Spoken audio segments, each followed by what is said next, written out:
Hi there, and welcome to the Blessing Knowledge channel. Imagine someone who had done everything that should have been done and more, but ended up losing everything. Let's make it more intelligible. We have all seen some of the fighters threaten violently their opponent, dominate the fight strongly, and their overconfidence destroyed them.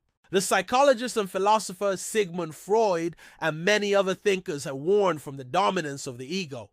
The book Ego is the Enemy is our topic for today, which explores how ego can sabotage our ambitions and unbalance our reasonable choices. So if you're interested, listen to this video attentively in a calm place because it's full of lessons. Your enemy isn't the bully who makes fun of you.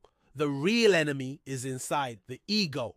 Marina Abramovich is an artist well known for exploring crossing the body limits, persistently said, "If you start believing in your greatness, it is the death of your creativity." Ego misleads us by telling us what we want to hear when we want to hear it, and that isn't what we always need. Socrates warned Demonicus that following ambition is dangerous. What Socrates pointed out was to not immerse and follow blindly external goals, neglecting who you truly are and your character. Shakespeare has taken his inspiration from Socrates and presented it in some of his characters in their pursuit of self-awareness. Sherman was a Union general during the American Civil War, and he was a life example of self-awareness. He didn't seek fame as he had refused the presidential nomination. Our culture taught us to be dependent and always act for validation, not for our own sake. Many channels convey that you can do anything, and we believe them. Sherman has achieved a lot more than can a human think of, but never felt entitled to the honors he received. The problem lies when a person thinks that he needs a lot in return. Epictetus meticulously stated, "Don't expect things to happen the way you want them to. Just accept what happens. That is the path to peace." Ryan Holiday told the story of Emily, who aspired to be a writer. She has read many books about writing, collected a lot of motivation, and did everything except the act of writing. Her ego was satisfied as if she really had written. She liked the idea of being a writer more than the act of writing. Holiday despised this habit of talking by stating that we talk like our life depends on it. Even a kid can talk and gossip, but silence is more powerful and difficult. Only the effect of talking about doing something gives you pride as if you had already done it. Even in our daily lives, we were taught to dream big and share our ambitions. Ryan commented on that stating, "The only relationship between achievement and chatter is that one kills the other." Boyd was one of the greatest U.S. Air Force fighter pilots and military strategists, but no one ever heard of him, and no book was written about him. He used to teach, you will come to a fork in the road. You can be someone, or you can do something. It's easier to be somebody with an unavoidable consequences of turning your back on intimate friends when they're in need. Say a couple of lies, or more precisely, tell people what they want to hear. Or you can do something, sacrifice recognition, and no one will have heard about you. Ego wants you to be someone, but purpose and strong resolution want you to do something. From this very moment, the question that should hold your attention is, what do I want to be?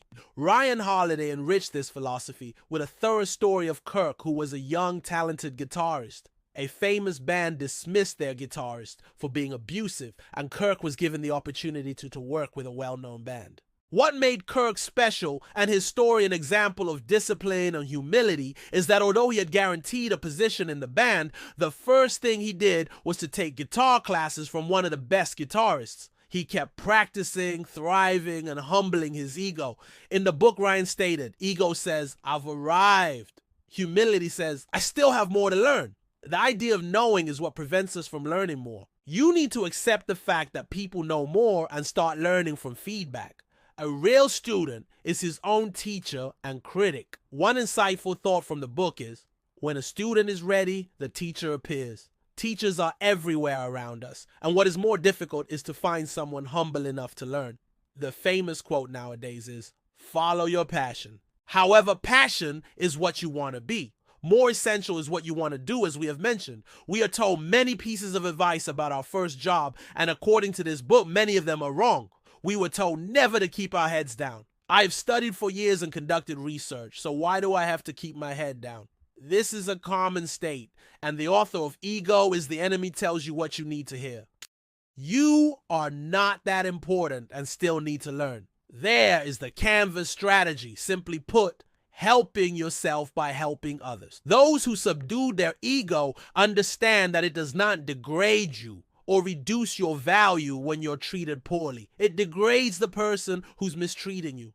The story of the first black baseball player, Jackie Robinson, changed the course of history. He was chosen in the team not only for his talent, but also for his ability to endure racism, threats, and insults. Restraint is power. Ego wants to react. Wisdom holds back. Another example of the Union General Grant, who was quiet and deliberate. He used to be calm in times of burden and never acted without thorough thinking. He would stay for hours processing on the battlefield before any decision. Ryan gave that example to show that stillness and clarity of thought defeat chaos and ego. To keep the video suitable for people who can't stand long videos, I'm going to stop here and we will take over from where I've stopped in part 2. As a conclusion from this part, stillness and clarity of thought defeat chaos and ego. In brief, that was the first video of summarizing books and grasping their fruits. If you're interested in this kind of content, I assure you that the quality of the things that are coming is better. I would love to hear your constructive feedback. Please press subscribe and let's meet in the next video.